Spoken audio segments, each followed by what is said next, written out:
In the shadowy corners of Victorian England, far away from the gleaming pearls of society, nestled the humble yet bustling world of domestic service.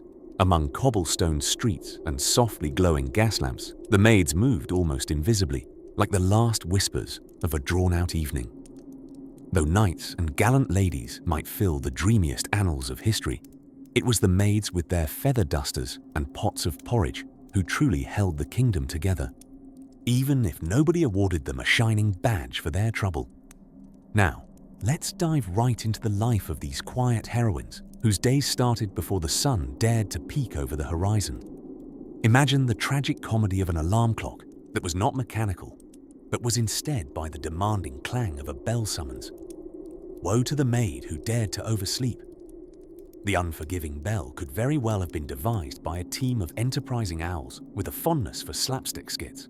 It told with unwavering discipline, a blaring reminder that rest was but a fleeting luxury.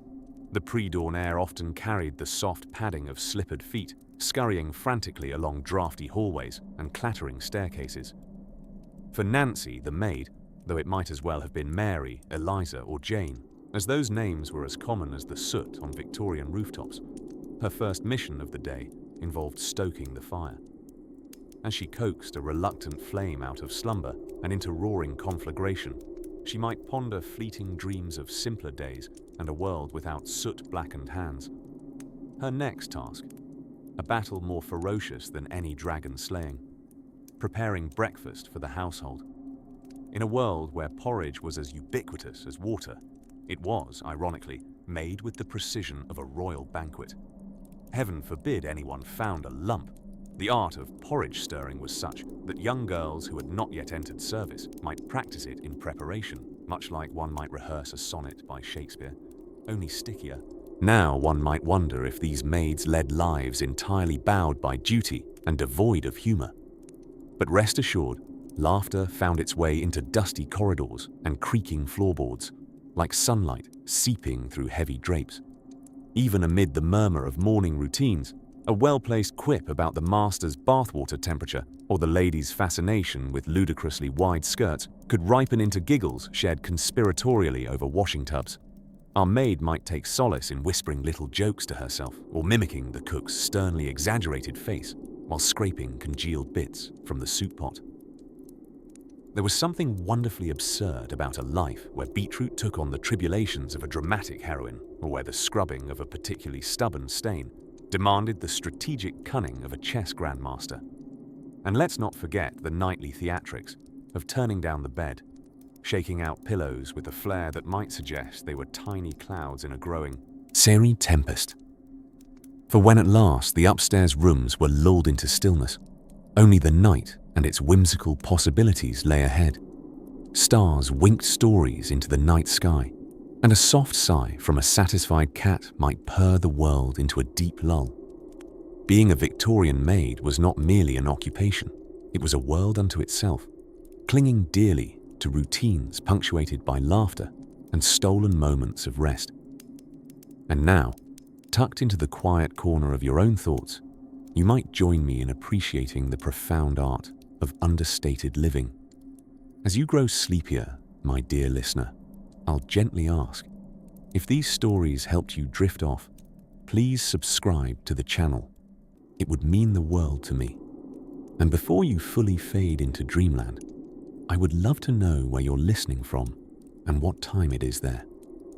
As you close your eyes and let Victorian England's gentle shadows and humour wash over you, remember, the realm continues, just a page away, as the fog of London cloaked the cobbled streets with a soft grey embrace. Our journey into the life of a Victorian maid continues. But if you were thinking a maid's tasks were just about sweeping villainous dust bunnies under the rug, think again, dear listener. In Victorian England, being a maid was akin to being part of Her Majesty's Secret Service, if the service required more apron tying and less dodging of exploding pens. Consider the task of lighting a fire. In our modern age, one might simply flip a switch to achieve a cozy ambience, but our Victorian maid had to engage in a full-blown negotiation with the elements.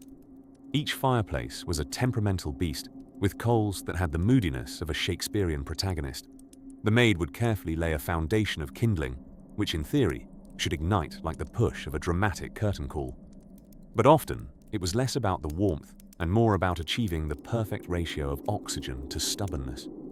Once the hearth was roaring, or at least crackling with the enthusiasm of a rained-upon firework, the room transformed. Not just in temperature, mind you, but in the scent of slightly singed petticoats mingling with the aromas of a well-toasted crumpet. A Victorian home without a good fire was as unnatural as a teapot without Earl Grey. Downright scandalous, one might say. Beyond the flames, maids engaged in a daily waltz with their nemesis, the chamber pot. It might seem like mere porcelain, but in the tale of Victorian hygiene, it was the legendary monster lurking beneath the bedskirts. Ever hopeful, the Victorian gentry believed that out of sight meant out of mind. But for our maid, it was a daily confrontation with both her resolve and the latest chapter in her personal series of What Has Humanity Become? Yet, her deftness in dealing with such matters made her an unsung marine in the uncharted waters of household cleanliness. However, the life of a maid also embraced the whimsical pursuits of laundry. Ah yes, laundry, the age-old battle between fabric and fate. Unlike today, where one might argue with perplexing washing machine settings, Victorian laundering was pure theatre. Clothes were soaked and scrubbed with soaps that appeared to have been carved from the Statue of Liberty's underarms. Every garment was treated with the diligence of a national treasure, as maids desperately tried to avoid the dubious distinction of turning the master's shirt a delicate shade of murky pink. And then there was starching. If you've ever prepared for battle, perhaps you understand the role of starch. It stiffened, it secured, and most importantly, it allowed every upper-class gentleman to appear as though he could join the ranks of the terracotta army if such a calling arose. Mastering the art of starch was akin to holding the fate of crinoline in the palm of your hand. While it seemed weightless, it required the utmost balance and skill. Life in the Victorian household was a symphony of clinking, 8 more teacups, the distant sound of prancing horses, and the gentle chiding of a clock that insisted there was still much to be done. But amidst the hustle, a maid often found gentle respite in the quiet moments, those priceless interludes between tasks. She might steal a glance out of a misty window, watching the world redefine itself in shades of sepia and shadow, a living painting courtesy of the often less than punctual sun. Victorian nights wrapped around manors like a velvet cloak, serene, yet filled with the quiet whispers of duties yet to come. Our maid's journey through the day was punctuated by the laughter, chatter, and yes, the tale of an occasional ghost said to roam the attic. As the final embers of the fire dimmed to an evening glow, she rested her tired eyes, knowing tomorrow the cycle would begin anew. For now, we turn the gentle page of this history, ready to sneak further down the rabbit hole of time and peek into what quaint amusements and challenges await our Victorian domestic daybreak. So, dear dreamer, close your eyes as the narrative of the night weaves you softly into a tapestry of slumber, as the dappled light of a rainy English morning gently graced the lace curtains of 18th Crescent Lane. Euphemia, the youngest maid at the Ravenwood Manor, awoke from her slumber. Her eyes fluttered open with the enthusiasm of a Victorian gentleman at a poetry reading, decidedly low, but present nonetheless. Her duties awaited as they did every day, with the patience of a cat watching a bird bath. Euphemia was tasked with kindling the fireplace in the drawing room, an activity enjoyed by all but the individual performing it. She tiptoed down the creaky corridor, each step like a gentle yawn of old wooden joints, careful not to wake the grand mammoth grandfather clock, which had been in deep sleep since the great dusting of 1847.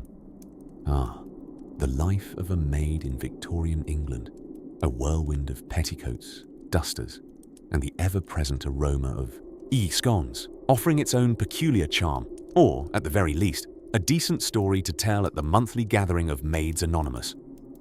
Euphemia would often regale her fellow maids with tales of dust bunnies so large they nearly whisked away the entire kitchen. Of course, her colleagues knew she had a penchant for artistic exaggeration, but it made the mundane hustle of their day seem almost adventurous. This morning, Euphemia was determined to do something spectacular, or at least noteworthy. And so, she plotted quietly, like a squirrel considering the best way to filch a nut from under the nose of a particularly observant gardener. The plan was simple, yet elegant.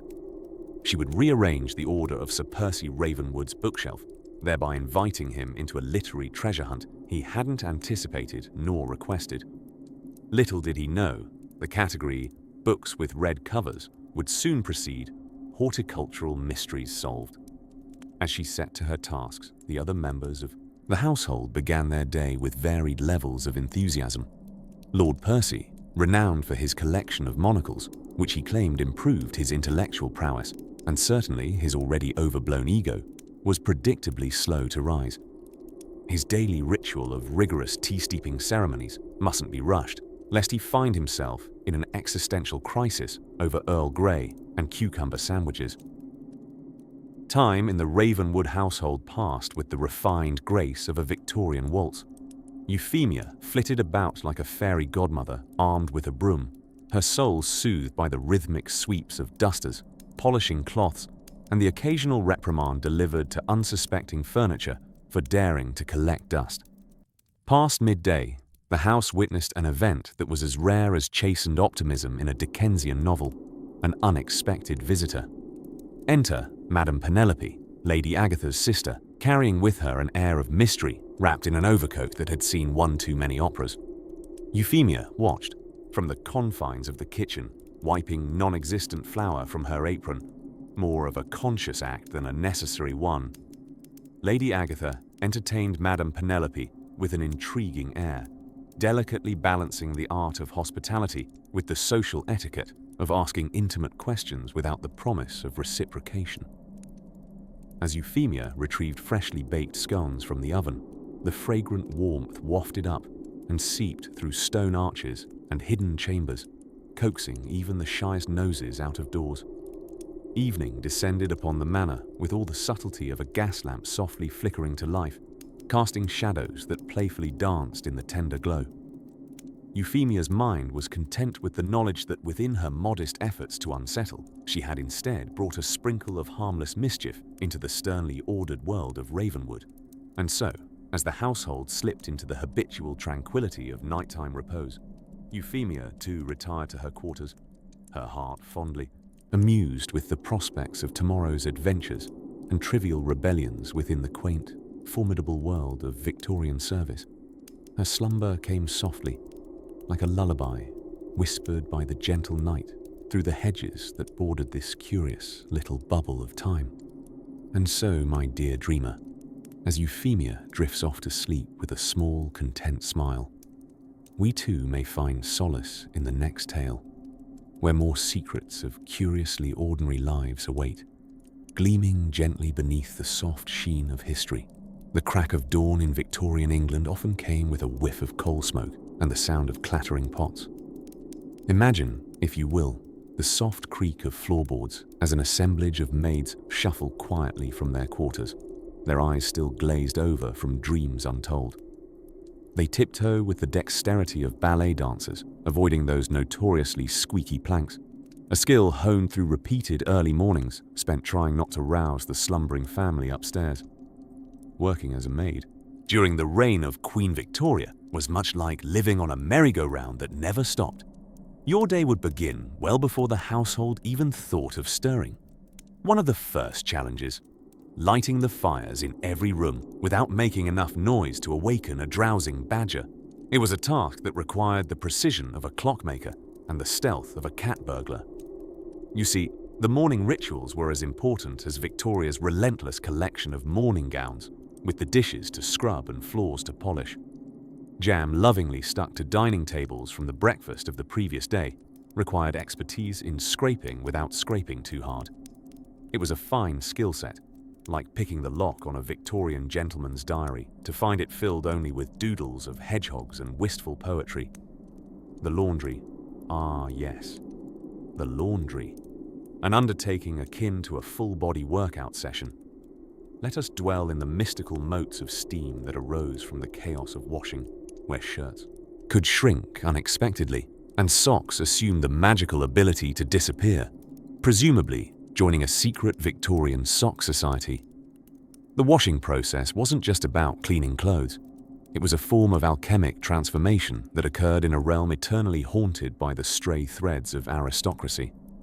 Then, consider Ellie's battle with the monstrous apparatus called the mangle. With its heavy rollers demanding both muscle and patience, it devoured socks and sheets like a ravenous beast when one wasn't paying close attention. Those contraptions were a spin class from the underworld, operating on a diet of steam and slight terror. Yet, amid the endless parade of tasks, moments of sheer humanity would glimmer through. James, the butler with a penchant for humming old folk tunes, often managed to sneak a few biscuits from the tea cart, winking conspiratorially as if he held the keys to the universe. And perhaps he did, having mastered the arcane rituals of afternoon tea. Let's not forget the curiosities of maintaining a Victorian kitchen, where culinary endeavors were as much about experimentation as feeding the 8 children with an appetite of Vikings. The occasional fireball of a failed soufflé, which hovered like an angry culinary apparition, attested to the perils inherent within a kitchen that valued innovation over predictability. Through it all, the maids possessed a remarkable camaraderie, conversations wafted above the mundane chorus of daily tasks, carrying harmless gossip and whispered dreams. A tapestry of lives lived in the service of order and cleanliness, yet forever intertwined by the promise of non-existent weekends. The knowing smiles exchanged during the folding of an impossibly intricate lace tablecloth inspired an unspoken kinship, a solidarity against the forces of dust and social rank alike. It's amazing how harmoniously routines unfolded, like the practiced notes of a lullaby. Every so often, afternoons allowed a brief spell of respite where one might slip out onto the tiny balcony, momentarily stepping into the sunlight, imagining what life existed to those free from the constraints of polishing the same candlestick for the umpteenth time. Yet there was a strange comfort in this routine, a rhythm of life that lulled both mind and body into a gentle sway.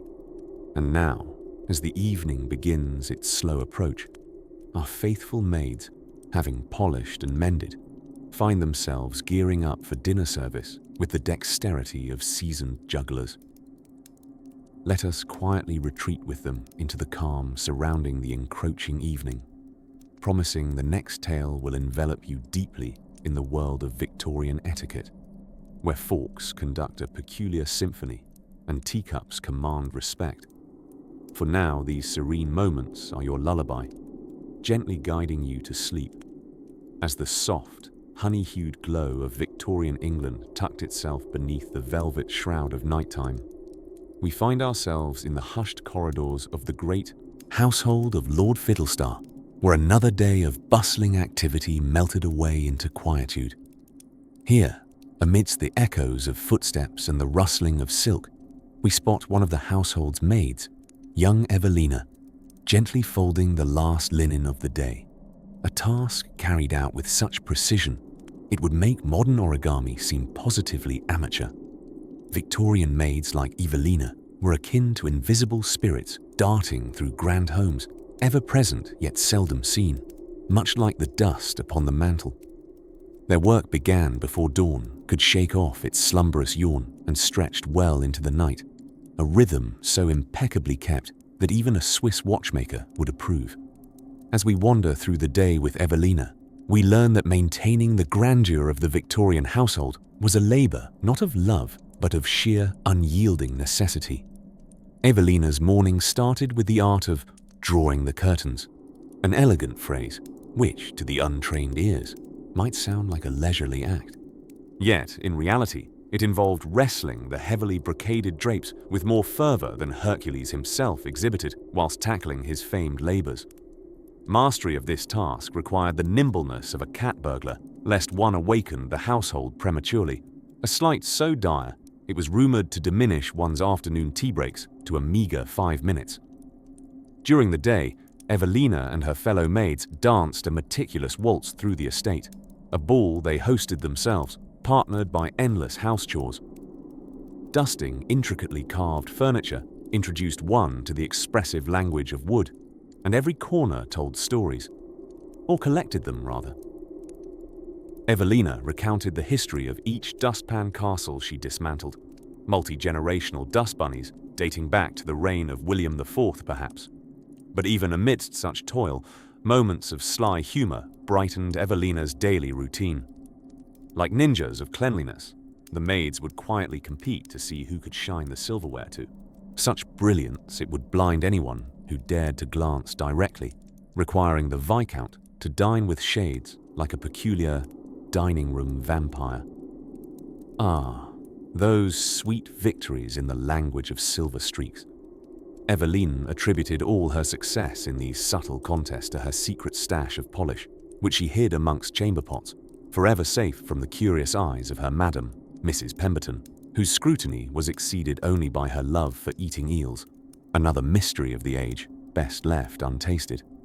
As the afternoon sun waned, casting a warm golden hue upon the hearthrug, a famous tripping hazard for both resident dogs and visiting lords, Evelina embarked on one of the more curious tasks, the great bed turnover. This ritual required Herculean strength and originated from the fervent belief that evil spirits resided beneath the mattresses. Perhaps it was merely an intuitive metaphor for the dust mites, who've historically slandered spirits by association. Winding down the night, Evelina lit the gas lamps and, with the grace of a gentle apparition, slipped through the hallways one last time, to ensure no candle remained alight, save for the ones in the hearts seeking solace in the quiet warmth of the hearth. And so, as the echoes of her footfalls faded away, Evelina could finally retire, laying her head upon the pillow with dreams only interrupted by the gurgling of pipes in the servants' quarters, the house's peculiar lullaby to end the day. With soft whispers of accomplishment and poignant moments of jest hovering in the air, the household drifts into a deep slumber. Evelina, a weary yet triumphant traveller across the landscape of time and cleanliness, prepares for another day in this grand household of old. And so, as night's gentle embrace comforts, we too rest before peering further into the nocturne realm of Victorian elegance, as one might drift off to sleep on a particularly cloudy day in Victorian England. Imagine, if you will, the soft shuffle of a satin slipper brushing against intricately patterned floors. The airy mansion is still, its looming structure surprisingly silent, perhaps straining to hear itself breathe amid the clattering and clanging once boisterously echoing within. Within these quiet walls, lives intersected in a delicate ballet of dusting and duty, of whispered secrets and borrowed fineries, just as if the inhabitants were the best supporting cast in a drama that never quite made it to the stage. The well-worn paths of our maid, sweet Agnes, were ones not marked by painted lines or the ticking of a clock, but rather by the swift ticking of a kitchen egg timer. In her world, time wasn't measured in years or by the latest fashions, but by the sound of the breakfast gong reverberating through the corridors as consistently as the unseen sun would rise each day over the industrial smog. Our dear Agnes, like the other maids, arose before dawn, a feat of strength and optimism when the only fuel in her pocket was yesterday's gossip. You see, gossip fueled more than just idle chatter. It was the golden thread of companionship stitching together the lives of the household staff. Frankly, without such tales of scandalous nights spent at the opera, where supposedly high society dames barked like dogs at unexpected sopranos, or the butler's ridiculously flamboyant moustache disguising state secrets, what else would make endless dusting a trifle less mundane? Agnes's day began in the scullery, where tattered aprons were tied as tightly as possible, lest any dignity slip to the floor with the morning's vegetable peelings. Here, with the kitchen's warmth enveloping like a proper bear hug, the house reverberated with the whispers of clinks and clanks, the stove chuckling out clouds of steam like a gentleman's laughter at the latest Charles Dickens installment. The tasks that defined a maid's role weren't mere trivialities. They were rather like a well-tuned concerto of perfection not yet composed. Polishing silver until one's reflection appeared like a ghostly doppelganger ensured that even the silver knew its place, shining bright while remaining humbly in the background, an act Agnes herself knew all too well. Her satisfaction lay not in praise but in the quiet contentment of a gleaming silver platter staring back in approval. But let's not forget the linens. Ah yes, the crisp sheets folded with precise geometrical ingenuity, almost raising the expectation that Pythagoras himself might make an appearance from beneath a freshly made bed, holding up his triangles with a nod of affirmation. Agnes would snag this as a peculiar victory, a love affair with starch blossoming like a tulip in the spring. Now let us amuse ourselves with the grand ball of table settings, the symphonic arrangement of cutlery whose alignment whispered promises of culinary spectacle to come. Delicate china flirted with silver candelabras, though less akin to a romantic embrace and more of an arranged marriage orchestrated by the eagle-eyed scrutiny of the headmaid's discerning eye. Within the whispering grandeur of mansion halls, Agnes found a curious sense of home, as if the walls themselves shifted slightly to accommodate her presence, little by little, with each unnoticed corner she swept. Her world was vast, albeit partitioned into areas deemed suitable for a maid, a silent game of hide-and-seek, where finding the right balance equaled a win, albeit a secret one. And yet, as the moon rose a little higher and the gas lamps settled into their gentle glow, Agnes found serenity in the rhythmic repetition of her day. For in each swish of the mop, each weighted step on the creaking stairwell, there was a melodic familiarity that cradled her being like a lullaby meant for two. And so, here in this shadowy stillness, as Agnes watched her world ease into sleep, we leave her on the brink of another day. Soon, our ever-watchful night dissolves into dawn. And just as Agnes swirls quietly into dreams, we wander onward to yet another chapter of her subtle yet remarkable tale. In the quiet echelons of Victorian society, where the flutters of petticoats and the faint aroma of lavender sachets lingered in the air, the life of a maid unfolded with a rhythm as delicate as a lace doily. If you were to liken her existence to an orchestral performance, she would not be the booming timpani or the dramatic strings, but rather the soft, steady hum of the woodwinds, quietly keeping the grand composition in tune. Picture her, our resilient protagonist, beginning her day in a modest attic room where the morning sun splashed gentle beams across the floral wallpaper and dust motes waltzed through the air like tiny ballerinas.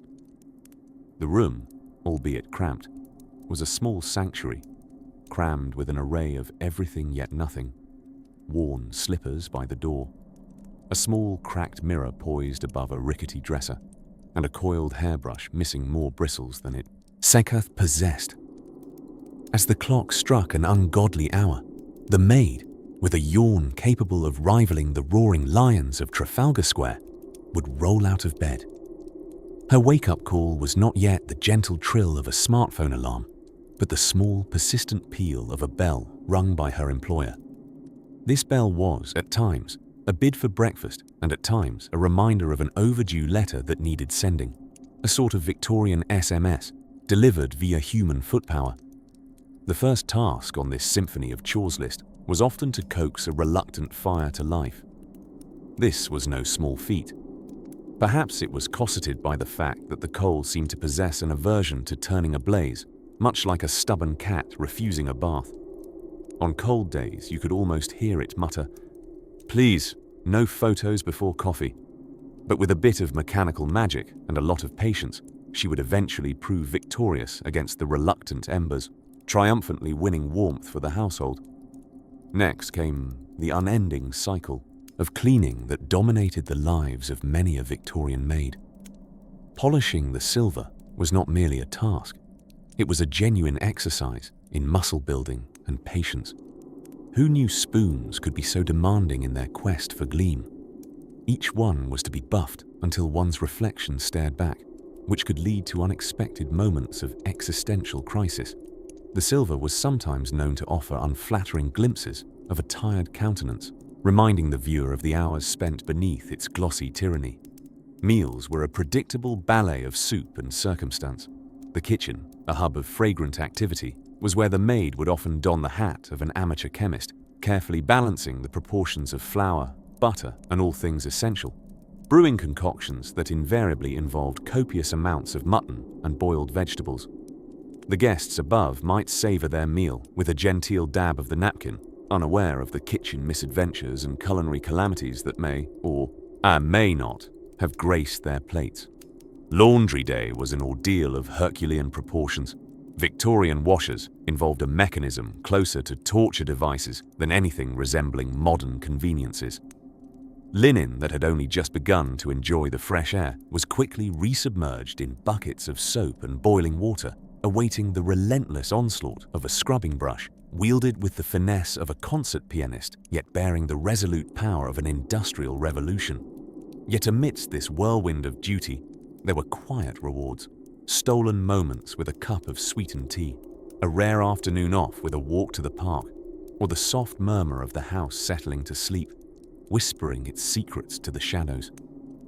What a curious existence it must have been to find peace amid the furor of a world constantly bustling like a gala in full swing. And so, as our Victorian maid tucks the weary household into slumber, her own eyelids grow heavy, lulled by the rhythmic ticking of the grandfather clock in the hallway.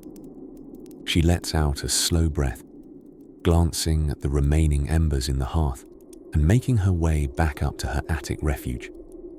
As she drifts to sleep, the night cradles her like a lullaby, promising that tomorrow the sun will rise again on her world of whispered secrets and quiet strength. In the grand tapestry of Victorian society, maids were but tiny stitches, barely noticeable unless you're really, really close.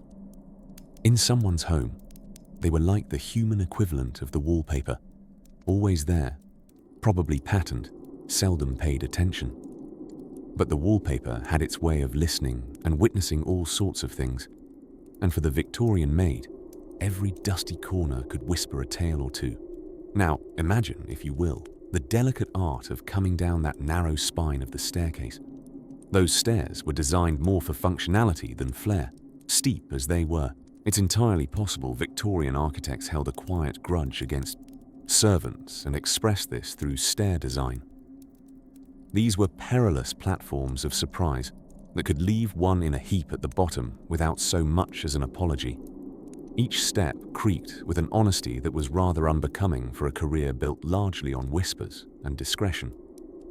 You see, the life of a Victorian housemaid involved a delicate pas de chat, where they flitted around with the elegance of a cat, albeit a very heavily laden cat. Dull dusters, they might have called themselves had they the time to be poetic, but in truth, their days were filled with scrubbing that very banister they slyly wished they could kick to smithereens and polishing shoes that seemed to possess a relentless affinity for mud puddles. At dawn, their day broke not with a gentle sunrise, but with the groans and moans of Mrs. Pennyfeather's antique cuckoo clock signaling that it was time to stoke the fires. Mrs. Pennyfeather, for her part, was the kind of lady who'd enjoy a thumping grate fire, not just for warmth, but also because anything less incandescent clashed terribly with her fiery temper. The life of the chambermaid was one of anticipation, for often life was a game of find the missing scarf, a bemusing Victorian offspring of hide and seek, minus the fun and excitement. The gentry did have a remarkable ability to misplace things, possibly because they existed in a world so busy with social calls and tea that they had no time for memory. After breakfast, on cue, there was the silver to polish. Each fork and knife told a story of grand feasts and elaborate dinners, Most of them, from the view of the maid, involved slathers of gravy stains requiring immediate rescue. Who knew a salad fork could harbor such tales? One had to adore laundry days too, which were, delightfully, every day, thanks to the Victorians' belief in pure white linens that they felt inexplicably drawn to besmirch. The maids became connoisseurs in the delicate art of starch, a skill nonchalantly spliced in between 200 other more mundane tasks. Starching, once mastered, could rival any sorcerer's spell, turning limp cotton into rigid fortresses against slovenliness. Indeed, a housemaid's senses acquired a special kind of training. Imagine being able to identify various patrons in a room based upon the squeak of a shoe or the frou-frou of skirts. And let's not forget the ability to discern the many blends of tea, which were palatable maps of empire, though for the maids, just a reminder of how far the world was from the precious local pub. At night, when the house had at last yawned itself shut, and the household was safely ensconced beneath eiderdowns, our dear maid might indulge in a cup of tepid tea. She would sit by the scullery window, looking out over the gaslit street. Oh, the daring dreams she might weave by the fire's dwindling light, always just one step ahead of the chill, and one step away from slumber. And as sleep began to softly take her eyelids prisoner, with promises of rest more serene than Mrs. Pennyfeather's sweet yet haunting lullabies, delivered via emphatic snores reaching beyond her lavish boudoir, she knew another day awaited, rich with dust and whispers, fires and silks, until another morning ushered in its ceaseless charm. Tomorrow's gentle rise would spill further secrets of these silenced rooms, where echoes of bygone shades of elegance met the unyielding solitude of the night. As we step back into the cold, dusty corridors of Victorian England, let us settle into the hushed murmurs and whispering wheels of the downstairs world.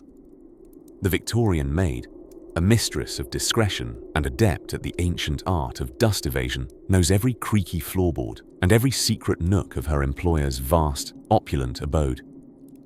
She navigates the labyrinth of hallways with the grace of a shadow ballet dancer, ensuring not a soul hears her noble efforts to chase away cobwebs and occasionally her own ambitions of a nap. Dear listener, feel the tepid chill of an early Victorian morning as we awaken alongside these unsung heroines of history. The day begins before dawn, under a blanket not quite as thick as their workload, but just about as abrasive in texture. You see, Victorian maids had a peculiar relationship with feather-filled pillows, one that involved much fluffing, but surprisingly little resting of one's head. Even the bedding knew it had an upper hand, ready at any moment to erupt feathers like confetti for impromptu celebrations of their own liberation. The life of a Victorian maid was a stately dance governed by the clock, though spoofed with moments of unexpected hilarity. Imagine trying to balance a precarious teeter-totter of dinnerware while navigating between haughty cats and their human counterparts, both who seemed equally annoyed by footmen errant. Our maids, nimble and quick, become jugglers of fine china and delicate egos, performing an act met with neither applause nor encore, but, perhaps more importantly, rent-free housing. Beyond their stealthy, table-waiting prowess, these maids mastered the art of bringing a dull shine to silverware that had last seen daylight when dinosaurs roamed the earth. Bearing polishing cloths and perhaps a few-day-old cucumber sandwiches in their apron pockets, they buffed the grim and gauged approximately which era each intricate fork design hailed from, all while yearning to fork into their own dinners.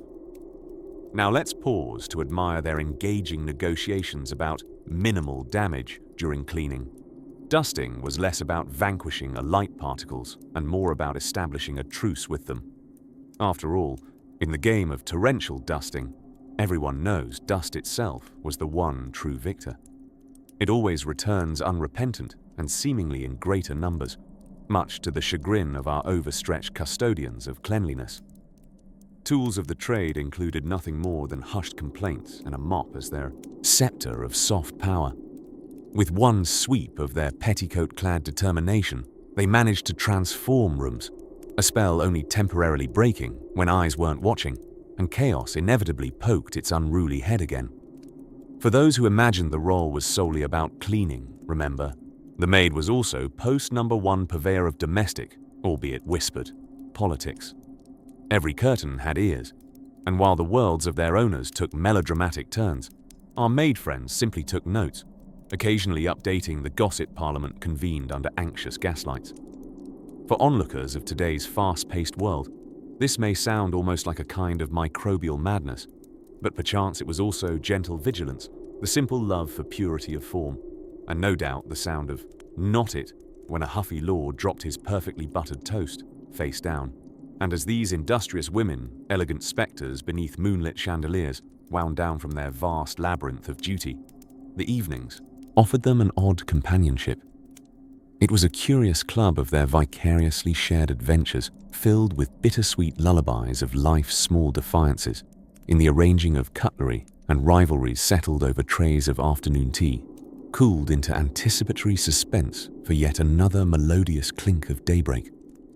As we, with our narrator's wings, float over the candlelit scene, we tuck in our Victorian muses for the night, conjuring dreams where perhaps they might find themselves on the receiving end of silken warmth and the honoured title of Lady of Leisure, if only for an hour or three, carried safely by the somnolent rhythms of chambermaids at rest, and as the night gently wraps its fog like sleep upon them, we onward to yet more curious corners of their tale, the edge tipping towards our continued journey into the rustling heartbeat of history.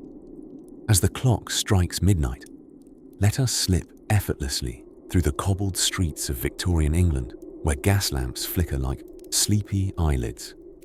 In the quiet corridors of history, we uncover the unsung heroes of yesteryear, the Victorian maids, whose lives revolved around a world of hearths, high society, and curiously often, the not-so-glamorous scent of beef stew.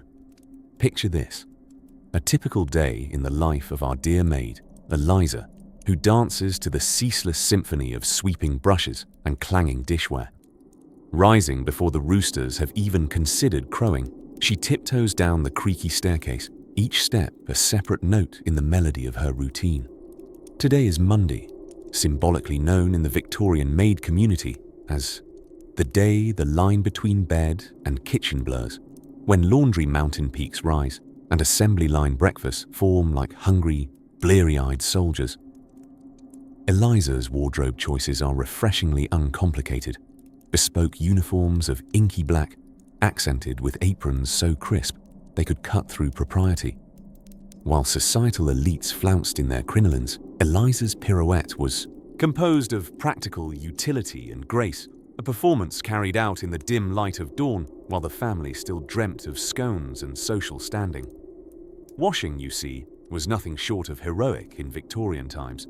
It involved an epic battle against grime and grease, fought valiantly with cauldrons of lye soap strong enough to chase away not just stains, but possibly a ghost or two, if you believe the help's gentle giggles.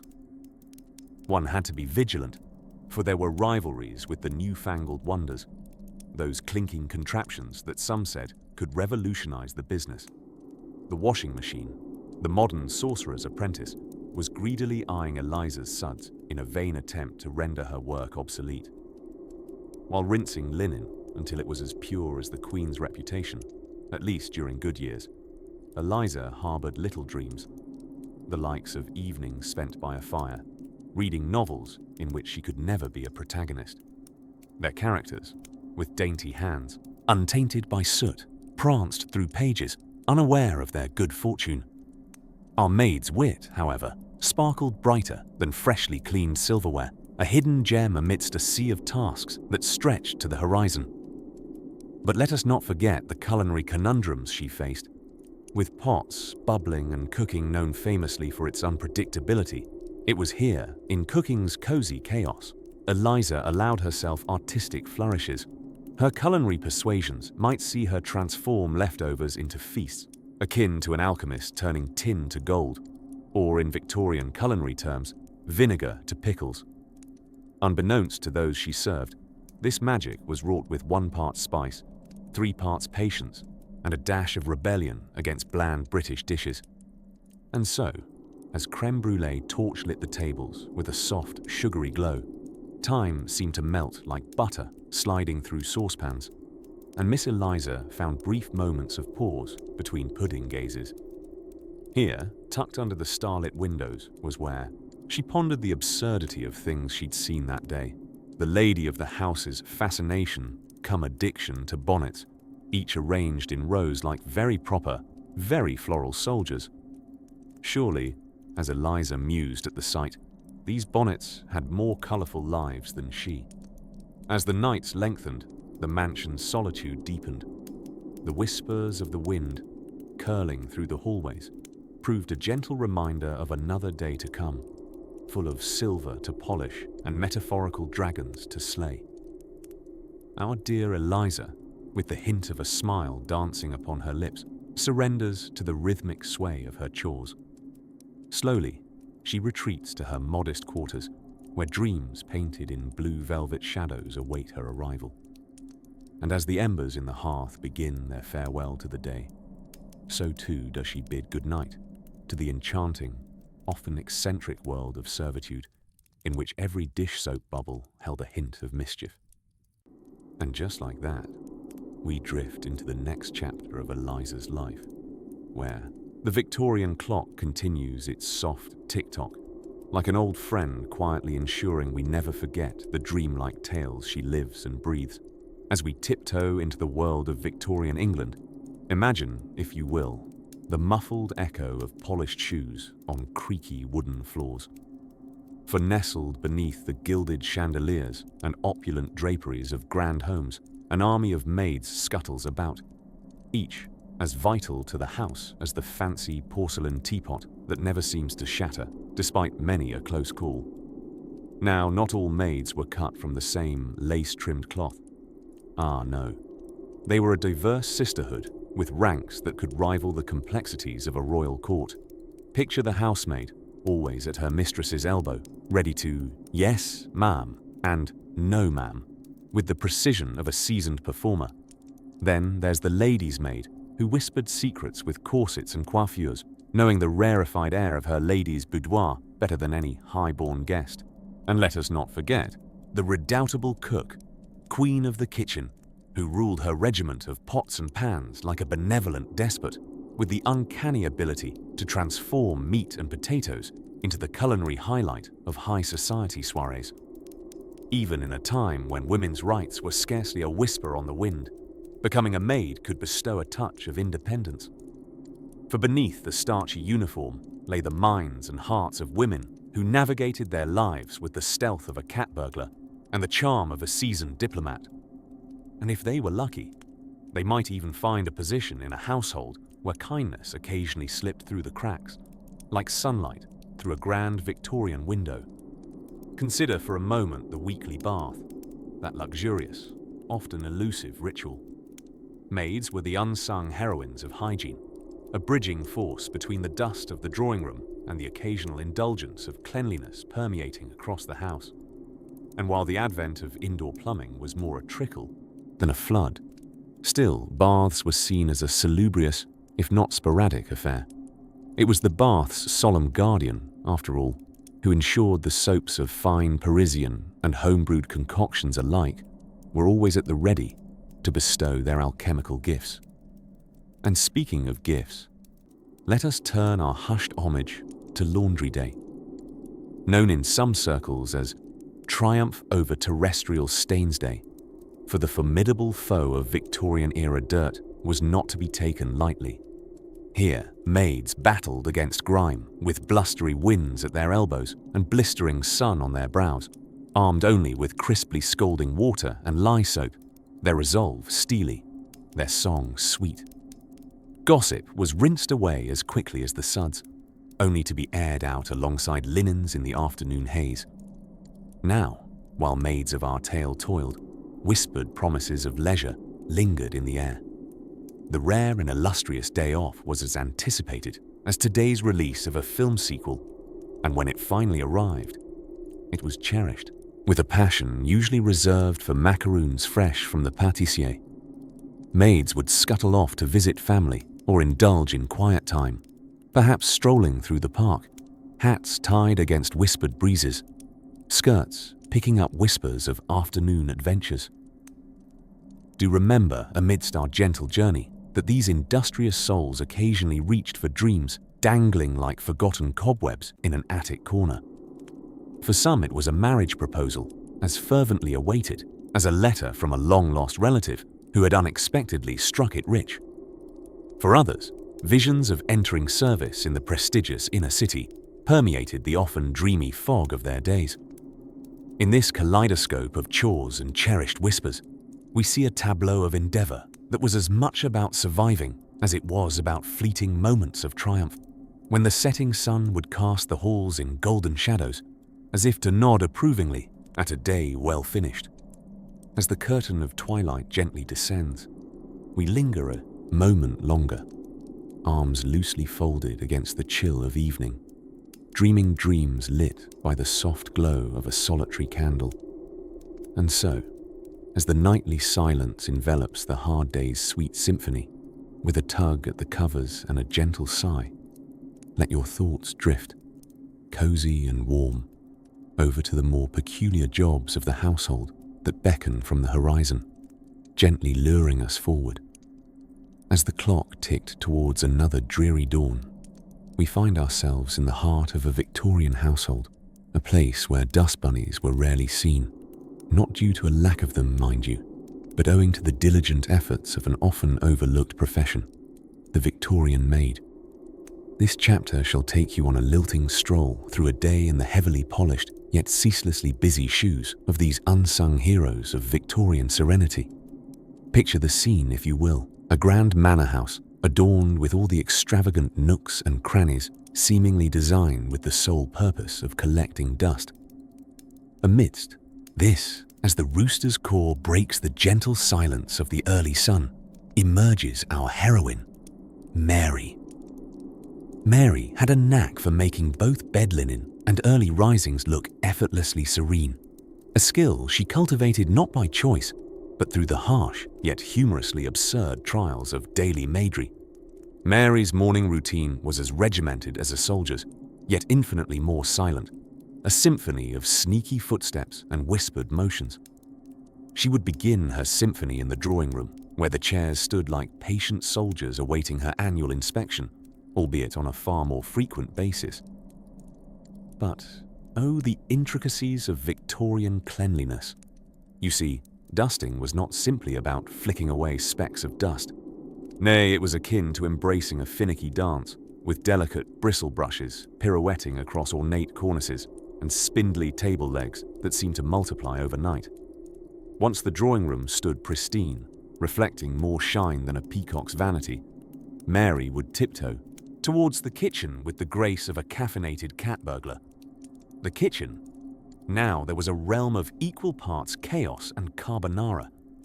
Here, Mary deftly maneuvered around what one might refer to as the culinary barricades, set by the cook who could slice a carrot with fierce precision and outsauce a lemon meringue.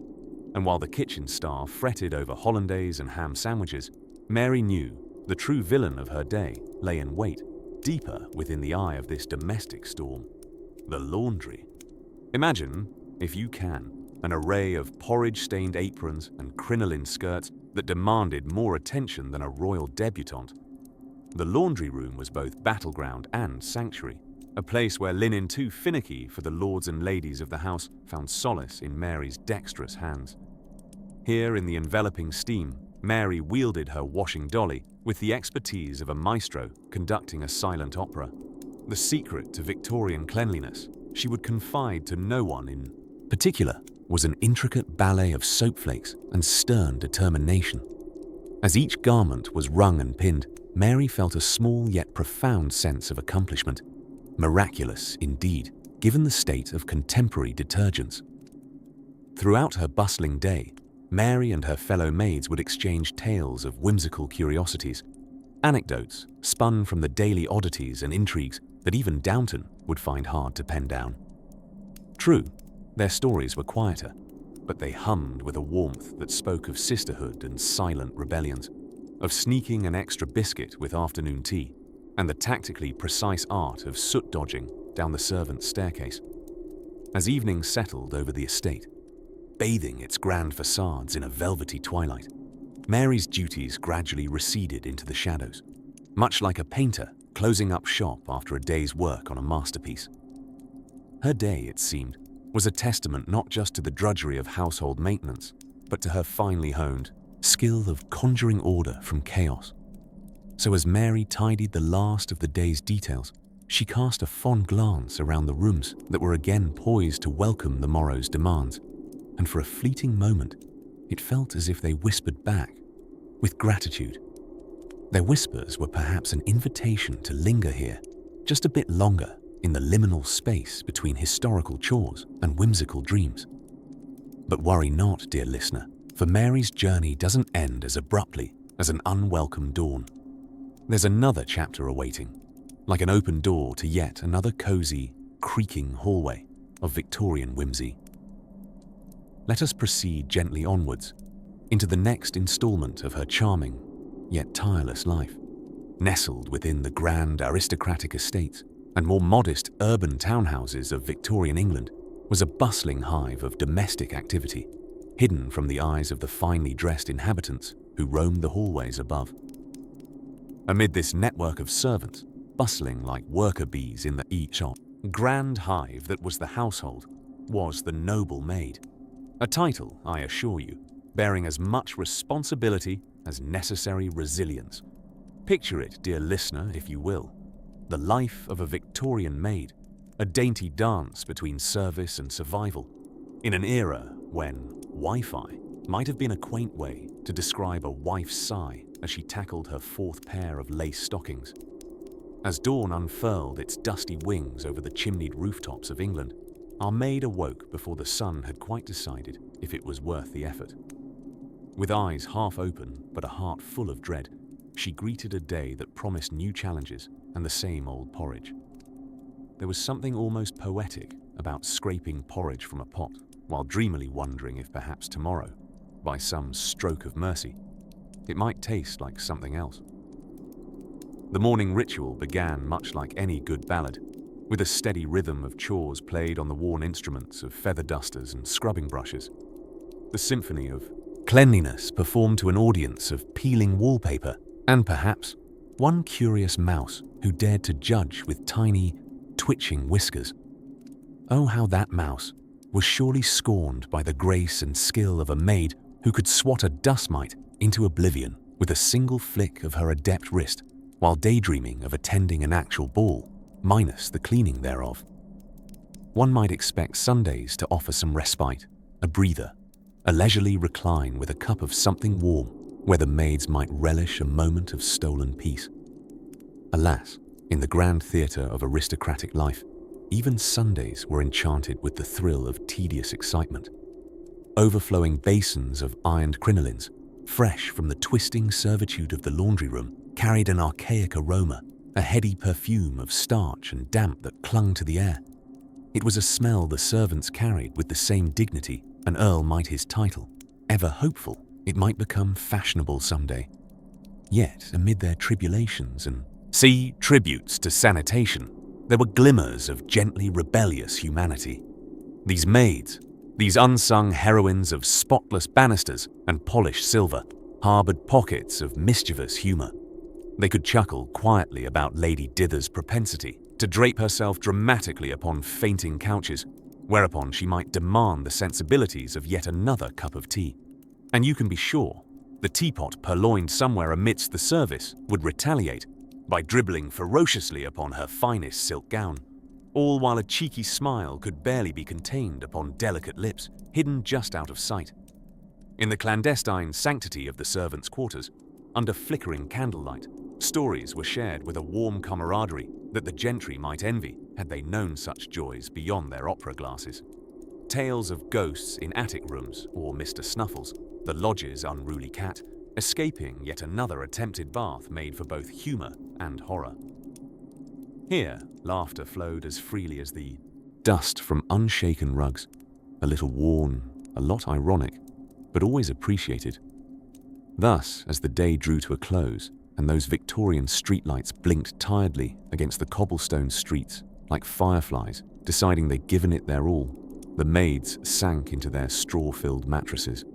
Lids heavy, dreams yet unspoken danced in their minds of romances, yet read in borrowed penny dreadfuls. Funny enough, as they lulled themselves to sleep, they might have wished not for a prince, but rather for a day without an empty coal bucket. A quiet sigh, much like that forgotten wifely one, marked the closing of long eyes. As dreams beckoned in the hushed embrace of repose, the maids nestled into the cosily unwelcome rustling of their undersized beds. With gentle breaths, they drifted, like Mary Poppins' magical breeze, into a slumbering sanctuary where even a maid's duties were invited to tumble into the immaterial whimsy of dreamland. And so, as the gentle tide of night's embrace began, to take hold, the promise of a new day, one where perhaps not all socks would mysteriously go missing, awaited in slumber's comforting anticipation, in this delightful twilight of Victorian England, where the gas lamps flickered with a tenuous glow. Maids bustled through the grand halls of stately homes like stealthy spectres in lace-trimmed uniforms.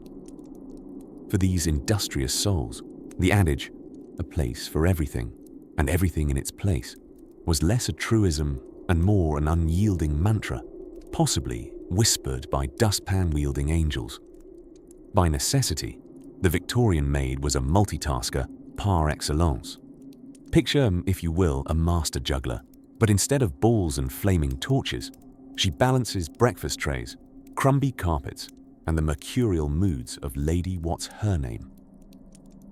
One might think, with the delicacy of bone china clinking in the distance, that such vocation demanded the grace of a ballerina and the tenacity of an ox, though preferably without the hooves, as the parlor carpet had just been cleaned. The morning routine commenced long before her employers stirred from their slumbering states.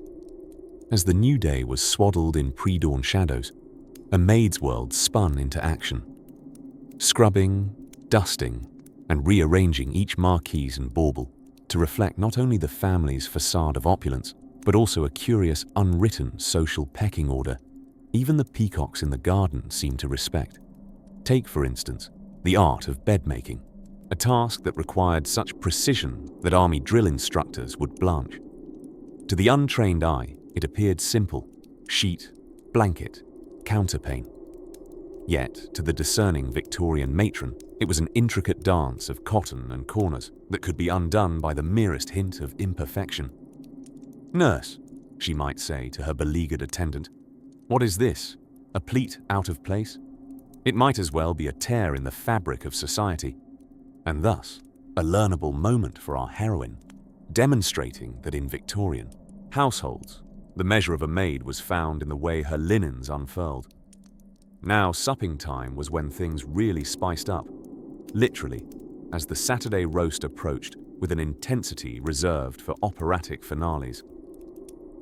Here, in the heart-pounding drama of the kitchen, maids were often found deciphering the hieroglyphics of cookbooks, each recipe seemingly cobbled together by someone intent on concealing the secret of good gravy, like a pharaoh hides his treasures. The head cook, an enigmatic figure often equipped with a spoon of iron and a gaze of steel, orchestrated a culinary orchestra with nary a burnt pudding to show. While the aristocrats upstairs debated economics, politics, or other weighty matters, amidst their repast, the serving maids glided in and out of rooms like whispers wafting on a breeze, silent, obedient, yet always observing. For what better way to catalogue the rich tapestries of human folly than from the wings of the stage? Mind you, gossip was frowned upon, though restraining a juicy tidbit was akin to refraining from a second slice of treacle tart. Word has it, there was no better currency than the well-placed discretion of a maid who knew more than she let on. Outdoors, when time allowed, the Victorian maid might wander the grounds, a fleeting liberty draped with an earthier perfume. The servant's entrance revealed the gardens in varying shades of foliage and optimism, where she might pause to pluck a wildflower or philosophize on the meaning of bees, those tiny, impossible engineers that seem to know their station far better than most humans allowed. As the day slowed to an expectant hush, The ceremonial setup for dinner parties commenced, turning even the sternest tablecloth into a tabula rasa. Tonight, the footmen would impress with their synchronized service, and the maids would glide silently beneath gilded chandeliers, serving punch with a dexterity that would have made sleight-of-hand artists envious. Under the moon's gentle opalescence, the duties ebbed, and our weary but still efficient maid crept silently to her attic nook, a space both her own and yet perpetually at the mercy of those below. Up here, in the lead-lined embrace of the Victorian air, she might dream of simpler days, of greener pastures, and of the distant future, where innovative contraptions like the electric vacuum might make cleaning less of a Sisyphean endeavor and more like dancing with unseen partners. And so, as our intrepid maid closes another chapter of her tireless pursuits, we drift with her, ever so gently, to the next meditation on these quiet, enduring lives, in the dim lamplight of meticulously Victorian drawing rooms, where flocks of velvety drapery and curious collections of porcelain dogs observe silently the life of a Victorian maid unfolded in its predictable, yet oddly captivating, rhythm. Picture, if you will, the most mundane of ballrooms, an enormous echoing silence punctuated by the occasional swish of skirts and a quiet cough from a gentleman who might never master the art of disguise in reverie. Here, our focus moves to the unsung mistress of dust and domestic order, a maid in the prime of her industrious life. These maids had a secret society of sorts, an unspoken British sisterhood, well versed in the nuances of dampening frills and mastering the grand art of looking invisible. Each household was a kingdom, and within it, these maids reigned as the ministers of sanitation and discretion. Our protagonist in this narrative might have been Edith, or Mary, or even a sternly dignified Agatha. Let's choose Edith for the nonce, with her cheeky twinkle that perhaps hinted at dreams beyond starch and brass polish. Edith's day commenced not with a leisurely dawn chorus, but with the gentle clang of a well-loved bell, a peculiar, enthusiastic contraption engineered to jangle one into the waking world with just the right amount of Victorian grace. If you couldn't wake up with a symphony of bells, were you really waking up at all? As Edith reluctantly shuffled out of her shared attic bedroom, she was sure to lace her boots tight, for there remained the ever-looming threat of running into old Mrs. Peabody's obstinate, yipping lapdog. A creature more of zealous yaps than of substance, like an overexcited shadow. The daily duties varied little, a steady dance of routine. Breakfast preparation began before sunrise, with a self-indulgent and secretly thrilling twist of small talk among the staff, a far gentler society than the rigid tea circles of drawing-room drama. Then, it was off to battle the detritus of human existence. Diligent dusting, vigorous scrubbing, and the delicate chore of managing the endless parade of muddy boots through the main hall.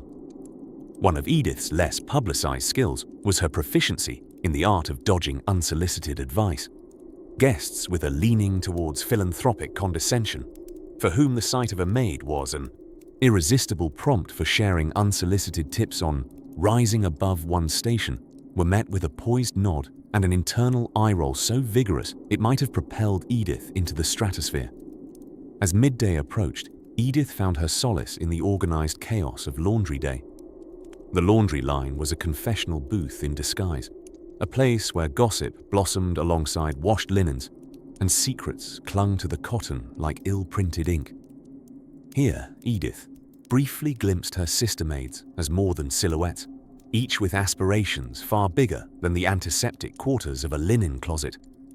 Remarkably, the unspoken segment of their days, filled with shrewd bargains over coal allowances, boiled herbs for ailments, and spirited debate on the merits of pickle flavorings, could rival any of Shakespeare's comedies, if only they had a proper audience. Evening crept in on sooty dusk, and with it, a semblance of unwinding, though only after more bells, a supper served with polished smiles and elaborate rituals of curtain drawing that might have convinced the untrained observer they were sealing a sacred tomb. In truth, Edith resembled nothing so much as the heroine of an epic love ballad with adversity met and a slumber more desired than frocks in a draper's window. And thus concluded another day, where the quiet revolution of a Victorian maid's existence resisted against the prevailing winds of the laborious status quo. As Edith retired to her humble nook, giggles whispered beneath flickering candlelight. It was here, pretty dream-tired. She allowed herself the indulgence of a fantasy, or perhaps a scheme, of crossing into a world of breakfasts always taken at 9, afternoons of unoccupied trailing walks, with dogs that preferred to observe the scenery quietly over zealous interruptions. Little did Edith know the societal ripples she was helping create would eventually become the courses in a new story yet to unfurl. As Edith slipped beneath the worn blankets, the house settled itself, and somewhere in the growing quiet, the shifting sands of history anticipated wounded reshaping. Tomorrow beckoned with new adventures, and perhaps a renegade plan involving mismatched stockings that would twirl its way into the next day's tapestry. In the swirling mists of Victorian England, where the streets are paved not with gold, but with the persistently damp cobblestones that seem to seep even into one's dreams, our tale pauses to focus on the disappearing art of the laundry maid. Oh, the illustrious role of the laundry maid, a title held with pride, though perhaps not by the maids themselves, but certainly by those who handed them the piles of dirt-strewn linens with the triumphant air of a general offloading a strategic problem. Now, imagine, if you will, a grand country estate, complete with its peculiar array of eccentricities and chickens who believe themselves to be aristocrats, strutting about with a paltry confidence. It is here, in the pale light of morning, where Agnes, our stoic laundry maid, begins her day with a determined squint at the mountain of laundry that seems to have appeared overnight, like an unwelcome apparition. Agnes had a knack for shifting realities, not unlike a maid-centric Sherlock Holmes, navigating the laundry room, which in truth resembled a sauna staged with a fainting couch made entirely of crumpled blouses. The Victorian laundry process, dear listener, was not merely an occupation. It was a full-fledged orchestration, scored to the tune of endless wringing and boiling. Each garment demanded its own opera of attention, and each piece of white fabric was an open invitation for the universe to embroider it with the finest stains, known only to Victorian innovative dining. The maze of tasks began with the deceptively simple act of sorting, whites at one end, colours at the other, and mysteries, the dubious category of stains unblessed by a label, in a equal category all of their own. And so, with the grace of a sleep-deprived fairy godmother, Agnes plunged the fabrics into large copper boilers, bubbling away like a witch's cauldron, yet conspicuously lacking any magical shortcuts, unless you counted the soap, which was made from animal fat. This was as close to magic as one could get. While the clothes engaged in their ritualistic simmer, Agnes often found herself philosophizing on life's greater mysteries, such as why buttons were drawn inexplicably to part ways with their shirts, often seen as rebellious adventurers venturing forth to where no button had dared go before. The floor, a parallel universe where they would plot future escapes with socks. Rinsing, that ecstatic rush of water pouring out into a new cycle of chores, was a great hydrator of ideas. As she wrung out each now nearly pious frock, she pondered, what if life was like this endless rhythm? Wash out yesterday's marks, rinse in today's freshness, and hang it all out to dry under the rays of possibility, or in Victorian England's case, a persistent drizzle. As for drying, the great British sunshine was often more of a whispered promise than a blazing certainty. The laundry room transformed into a marvelous minaret of garments, all vying for the slightest hint of a breeze from the open window. Of course, if there was ever a breeze, its core purpose seemed to be delivering leaves directly into the sheets, thus adding a rural tapestry to the drying collection. Yet, amidst the monotony, there were snippets of unforeseen delight. One particularly unforgettable morning, an errant goat moseyed in through the laundry room door, evidently mistaking the lace-trimmed undergarments flapping in the light for architectural interest as foliage worth nibbling on. Agnes, her cup of calamity quite full, managed to shuffle the baffled herbivore out with the poise of one who has seen it all. Truly, this was not her first goat rodeo. Through it all, Agnes's laundry odyssey subtly transformed into a tableau of understated heroism. She stood, albeit on feet slightly soggy, as a pivotal axis in the cosmos of cleanliness. Beneath her hands, the linens became canvas, ready for the next series of splotches, smears, and slight mishaps that made up the ever-enthralling narrative of life in a bustling household. As midday sun shimmered softly through the leaded panes, Agnes took a moment to breathe deeply, the scent of newly damp laundry, an oddly soothing lullaby. The rhythmic sound of air gently passing through the linens, akin to the murmurs of a half-remembered dream, seemed to call towards a realm where time barely stirred, and history unfolded as softly as a sigh. And there, hanging gracefully in the serene silence, the promise of a new narrative patiently awaited its turn in the ever-rotating wheel of time, beckoning us onward. In a typical, bustling Victorian household, the maid's day might begin before the first chirp of a sun-drenched sparrow. But unlike those feathered early risers, our maid's dawn chorus was more a symphony of clinking breakfast dishes than melodic birdsong. The house hovered in that pre-dawn stillness, a kind of pregnant pause before the household awoke with the dramatic flair of a Greek chorus. Our heroine of the hour would tiptoe down the stairs, each ponderous creak of the floorboards a stern reprimand to light sleepers, and swiftly, albeit quietly, begin her morning duties.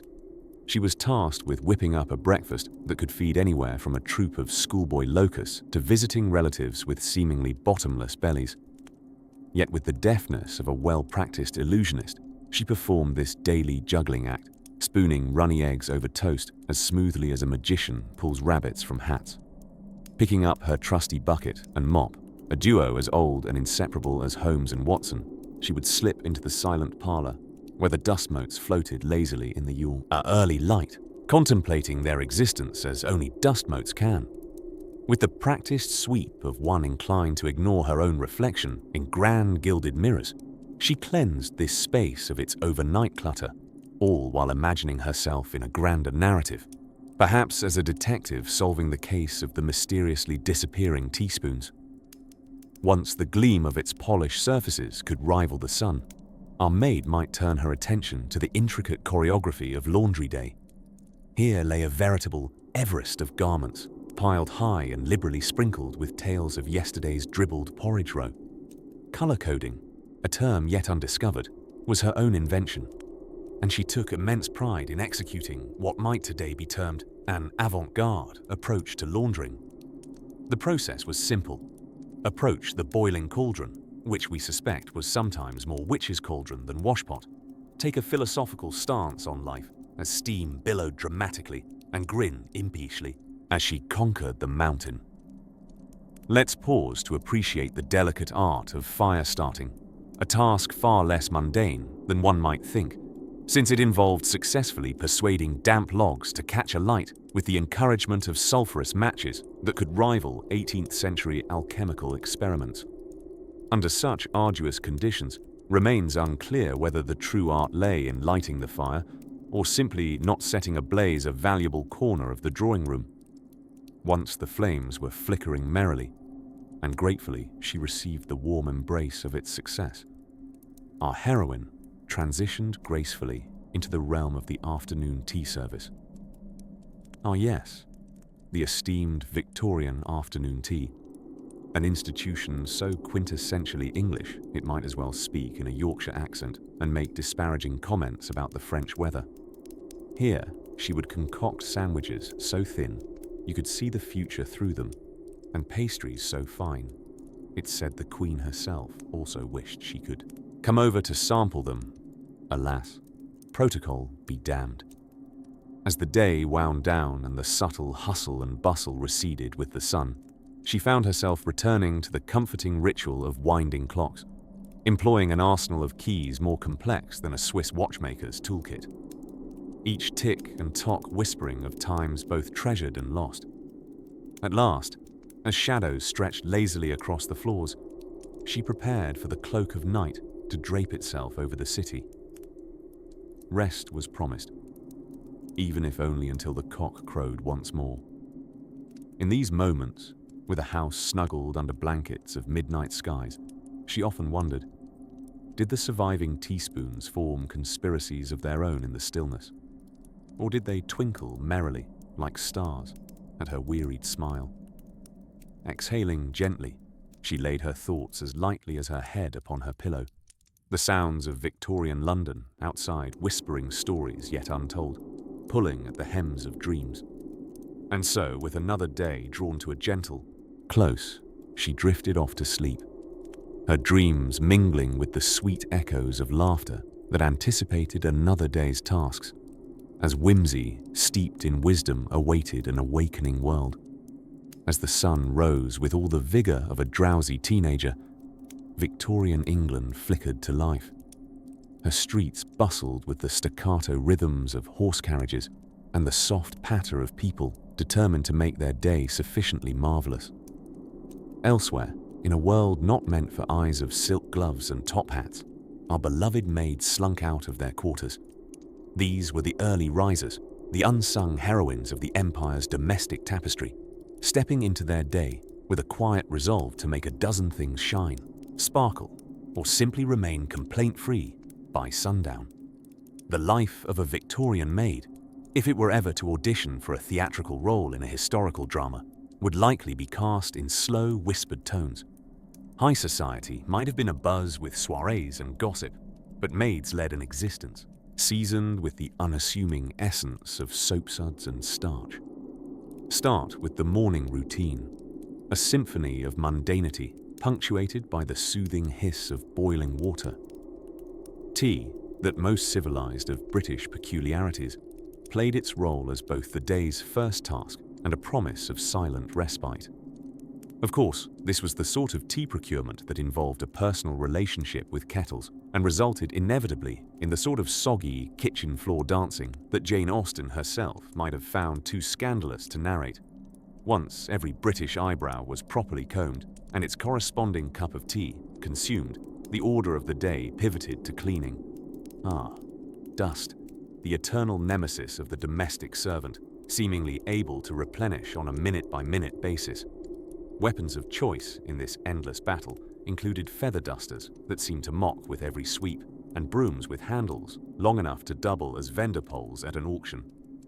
Did you know these maids had an uncanny, knack for simultaneously dusting, polishing, and contemplating the mysteries of the universe? Indeed, the repetitive nature of their tasks lent itself to such fascinating daydreams.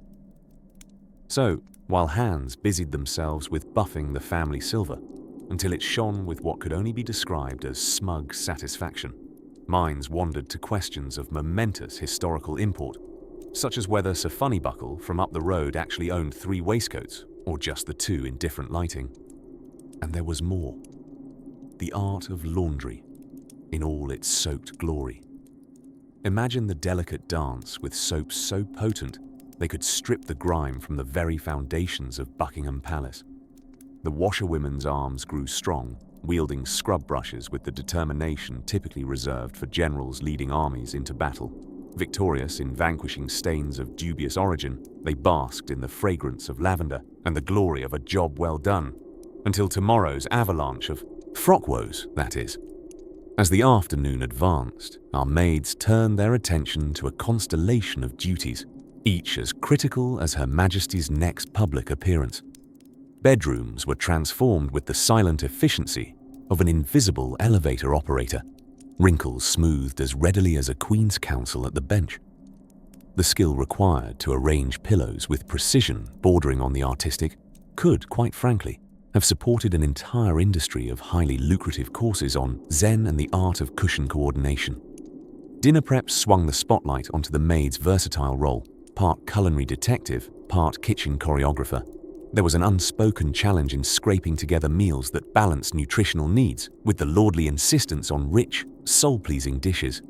Steam danced from pots as our delightful heroes conjured up dinners worthy of a place on the cover of Ye Old Fancy Nosh magazine. Finally, as dusk draped its soft velvet over the bustling world outside the kitchen window, a gentle calm washed over the household. With the sun setting its stage for the soothing hush of evening, the final task winked into focus, readying the grand household for bed. Each member would retire, oblivious to the artful juggling that had transformed their chaotic demands into a graceful orchestration. And with the house eventually settling into its own unique version of Victorian purring, our maid savoured a few quiet moments, perhaps with a book, or simply the darkened hum of moonlit peace. As our tale unfurls with dreamlike quality, we'll continue to drift deeper into the enchanting tapestry of this unseen world.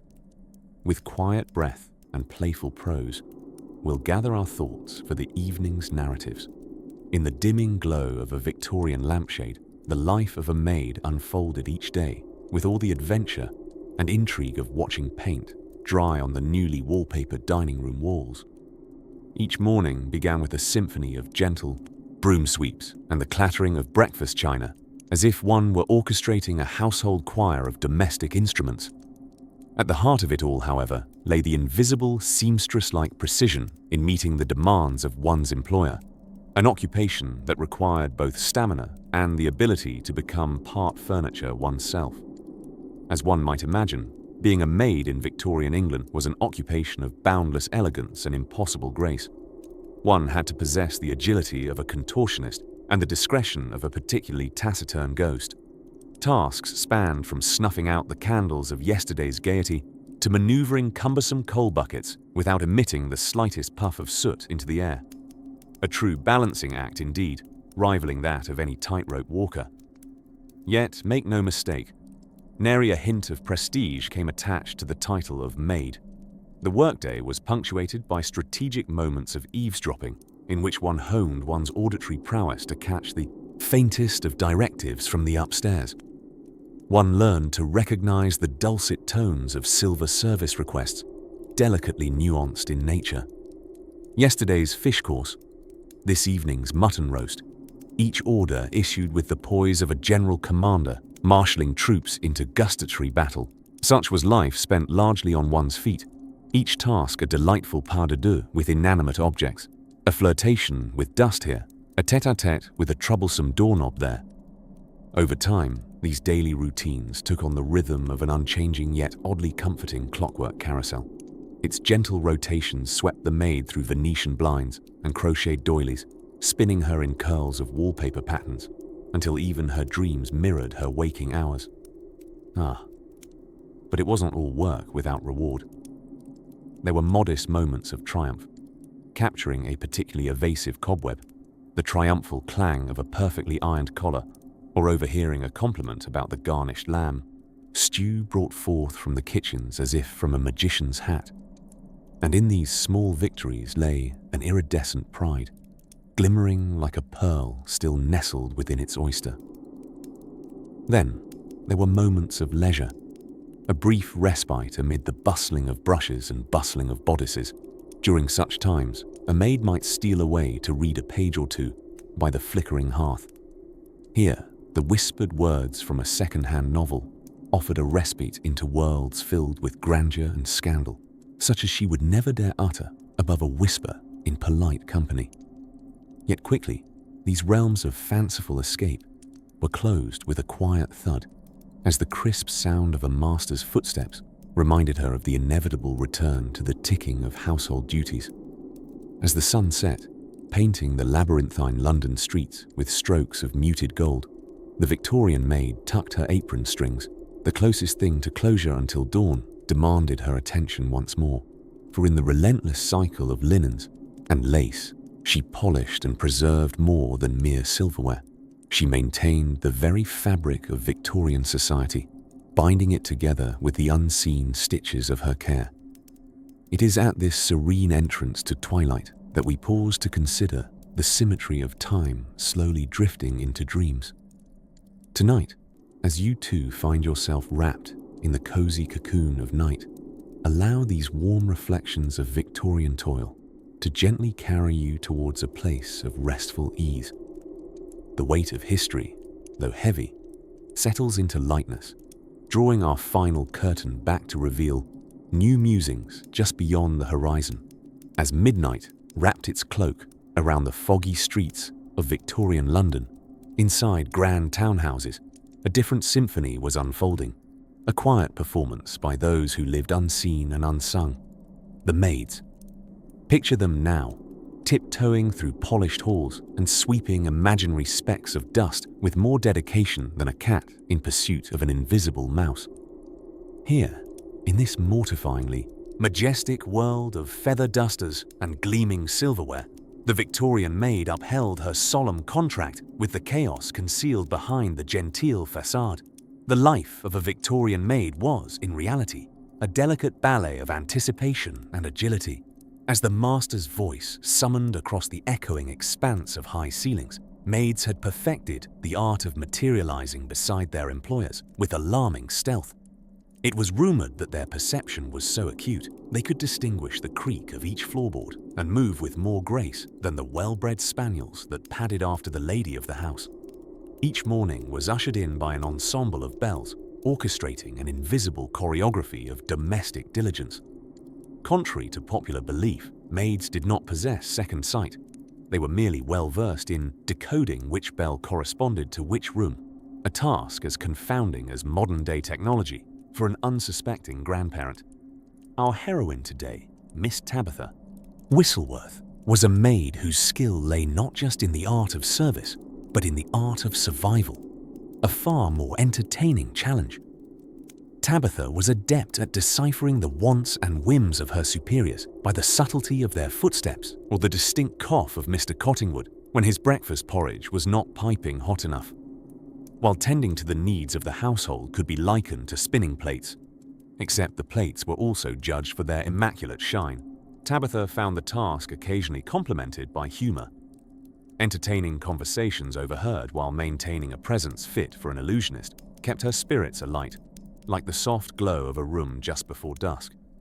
Once, while dusting the library, she had the good fortune to hear Mr. Cottingwood deliver an impassioned soliloquy to a decidedly uninterested pot plant named Maurice, possibly after the man's overdue tax collector. It was not all comedy and quips, though.